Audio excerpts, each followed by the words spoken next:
बांधवाचं स्वागत आहे.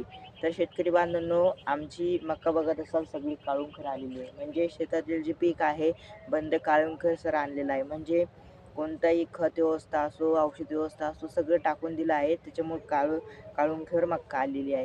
म्हणजे तिला बिनखर्चाचं आणि बिन याचं चालतच नाही. पहिली गोष्ट काय असतं माहिती आहे का? ह्या मकाला तुम्ही फक्त 2 दिवस जर लेट झाले औषध मारण्यानं आणि ते करायला जर लेट झाली तर लगेच अळी पडून जाते.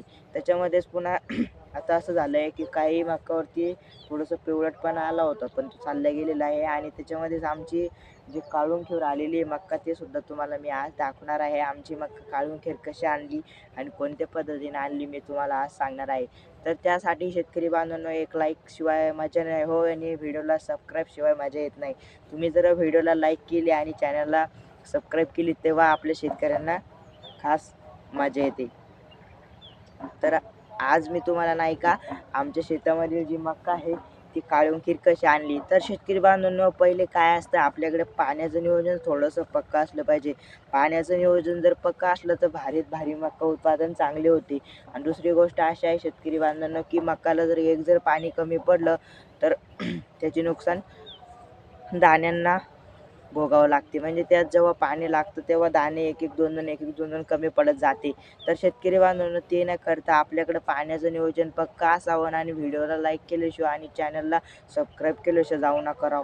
तर शेतकरी बांधवांनो, आम्ही काय केलेलं आहे की जेव्हा काळुंखीर आणायची मक्का, तर आम्ही प्रत्येक वेळी काय करत असतो तर जेव्हा लहानपासून असतो आणि लहानपणी पासून असतो तेव्हापासून आम्ही 20-20-13 म्हणजे 20-20-13 जे खत आहे विर्या, तो विर्या वापरतो बघा. आणि जेव्हा जेव्हा मोठे मक्काला खत टाकतो तेव्हा तुम्हाला सांगेल की कोणतं भारी खत वापरायचं. जेव्हा आम्ही आतापर्यंत आम्ही विर्या वापरतो. म्हणजे अशी मक्का माझ्या तुऱ्यात टाकण्याला यायला मक्का तेव्हापासून विर्या वापरतो. तर आता बी आम्ही 5-10 दिवस झाले की मक्काला विरा टाकला होता. विरा टाकल्यानंतर काळुंखीर खासच मक्का आली बघा. हे बघा, ही पान बघा एकदम काळुंखीर आलेलं आहे. तर शेतकरी बांधवांनो, याला काय झालेलं आहे. आणि दुसरी गोष्ट अशी आहे शेतकरी बांधवांनो, जेव्हा पण आम्ही काळुंखीर मक्का आणली तेव्हा आम्ही पहिल्यांदा एक औषध कोणतं मारलं ते पण सांगतो.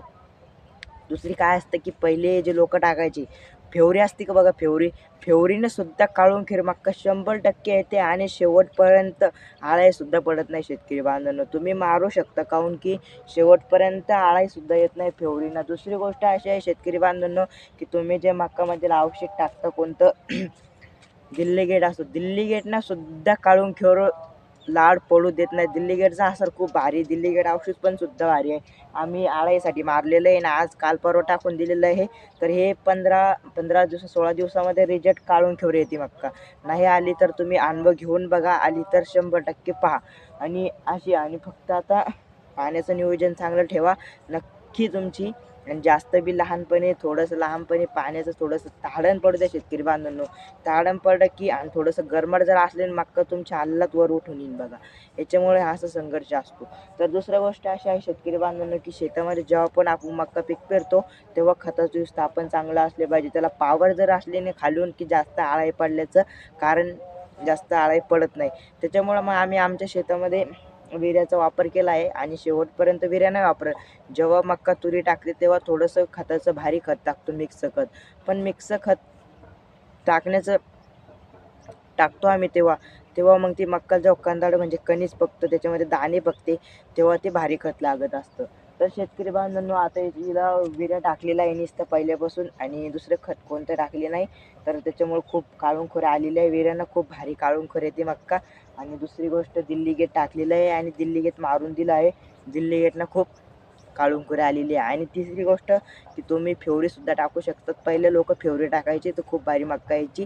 तर व्हिडिओला लाईक आणि चॅनलला सबस्क्राईब करायला विसरू नका. जय हिंद, जय महाराष्ट्र. मित्रांनो, माहिती कशी लागली नक्की